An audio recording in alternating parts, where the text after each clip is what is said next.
Hear me out, folks. Debate tournament is moving and shaking, and you better get on board soon if you want a deep discount, because I'm a candidate coordinator, and guess who called me yesterday?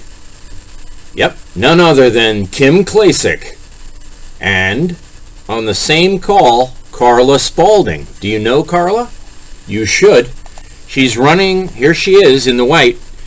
She's with Dennis Byron right here in the picture. Oh, Byron Douglas, excuse me. Byron Douglas, who is sensational, I must add. But what you need to know is Candice Owens has been throwing the lovely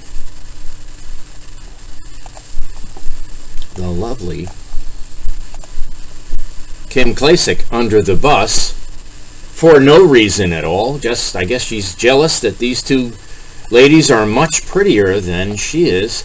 But when you get down to the facts, I've been explaining the Stephen Barrier murder in Stamford, Connecticut to many people. And the attorney for Stephen Barrier was none other than Candice Owens' attorney. That's correct. Darnell Crossland arranged for certain things to happen in the murder case that implicates Chief State's Attorney Richard Colangelo in Connecticut. So, yesterday we met Susan Reagan, and she's running for governor. We're having an event tonight, but I want to highlight one article which Hearst won't publish. Channel WTNH won't publish. I'll tell you why. Ready? Here it is. Hold on. There it is. Here it is. And let's highlight it. AP sources: jailed ex-officer in murder plot beaten to death. What's going on in Connecticut? This is the federal penitentiary in Danbury. The maximum security prison in Connecticut was recently closed, plus 2 other prisons. So we're legalizing prostitution, releasing all the criminals. Read this case. This person was behind bars for inappropriate sexual relationship with an inmate and planned to kill his wife. So he spent $5,000 to hire someone to kill his wife. This guy was in Danbury prison. He was transferred to Terre Haute, here, to a high security penitentiary in Indiana, where he was murdered. So what's going on in Connecticut is we are shipping out our worst offenders to other federal penitentiaries. What did Bob Duff do? He put federal release on Quintard at Firetree, and the guy next door was recently stabbed to death in his car. What are all these connections? Yes, there is a new norm in Connecticut, beyond violence. Why would my neighbor with so many connections, if you read his obituary, be stabbed to death in his car? Well, I'm telling you, we need to replace every congressman in New England. And we need to replace them with people like Carla Spaulding. Do you know who she's running against? Washerman Schultz in Florida. Yes, the woman who rigged the Bernie Madoff election. Totally threw him under the bus to help Hillary. Hillary, who was Secretary of State during Rostec, who got, as Secretary of State, her husband paid $550 million to approve through the Abraj Group, who is a bunch of Iraqis and Iranians, container ships in the United States next to our Trident subbase. So if you haven't followed this discussion, I understand it's complicated, but here we go. Closing prisons, sending inmates, violent felons who hired people to kill their wives that get murdered in Indiana, while Bob Duff is setting up prisons in local communities to immerse those inmates who we don't even know who they are. We don't know what crimes they've committed. Are they pedophiles?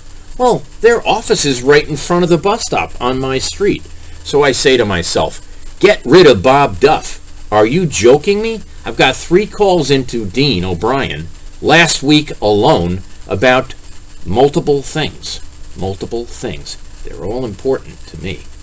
The Quentin Yonkers thing is important to me. Why? He's an innocent kid who just pled guilty after being confronted by our criminal chief state's attorney taking bribes, forcing kids who are innocent kids. I'm not saying he didn't do something wrong. Let me ask you a question. If you've had porn found on your computer and you put it there by clicking on an ad that was sent to you, how would you know? You wouldn't know. Now, today, they have technologies where you don't even have to click on an ad.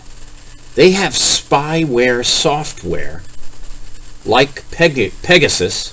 You know what Pegasus is? I hope you know what Pegasus is. Let's not jump to conclusion. I was told yesterday by the GOP, get ready, Johnny, you need to dumb it down. Are you joking me? The Hartford residents are street smart. The Bridgeport residents and voters are street smart. The problem is the Connecticut legislature is book smart, except for, of course, Travis Sims and a handful of other guys that are gangsta smart. How many assaults in that family, and he's still a state rep? What happened to his daughter's 3rd assault charge? The Sikh covered it up. Yeah, the Sikh is to blame. How can you look the other way when disabled persons who volunteer as voter campaign coordinators get assaulted on election day at a school, public school, where voters were scared and intimidated away by Black Lives Matter in Norwalk, Connecticut? I must say, there's so much information, but this criminal activity and releasing of the criminals for votes, and 50 violent felons voted in the 2020 presidential election in the Hamden criminal jail.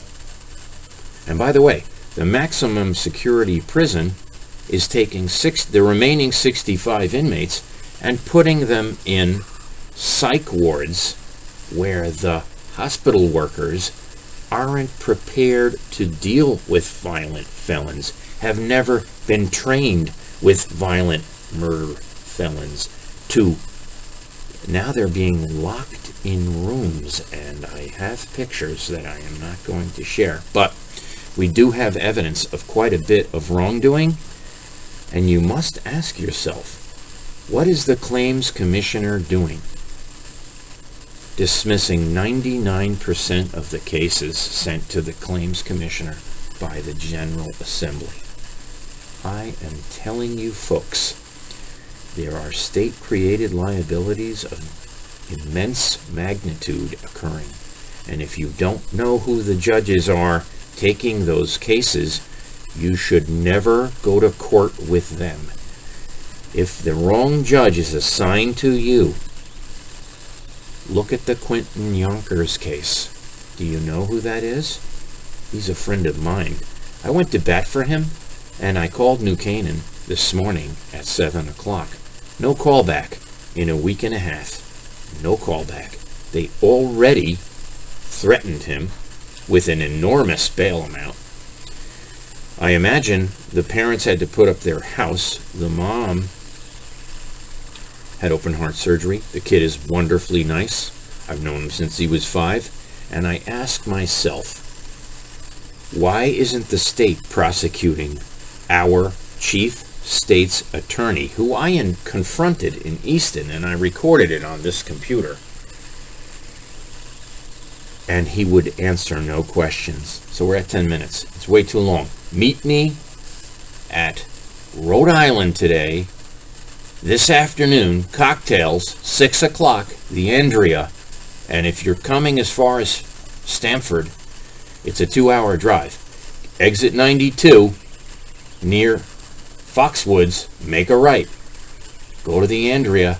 It's absolutely beautiful today. And we're going to have the time of our lives. Thank you, folks. You got to highlight the cases. You got to look at the cases I'm highlighting.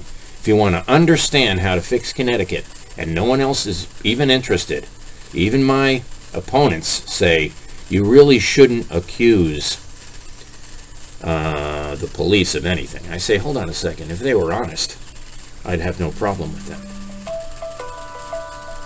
But they're not. The ones I'm picking on. This is an extremely important phone call. What did I want to say? No justice, no peace. That's my new phrase. I'm taking it from Black Lives Matter, who I don't trust. No justice, no peace. Guess what?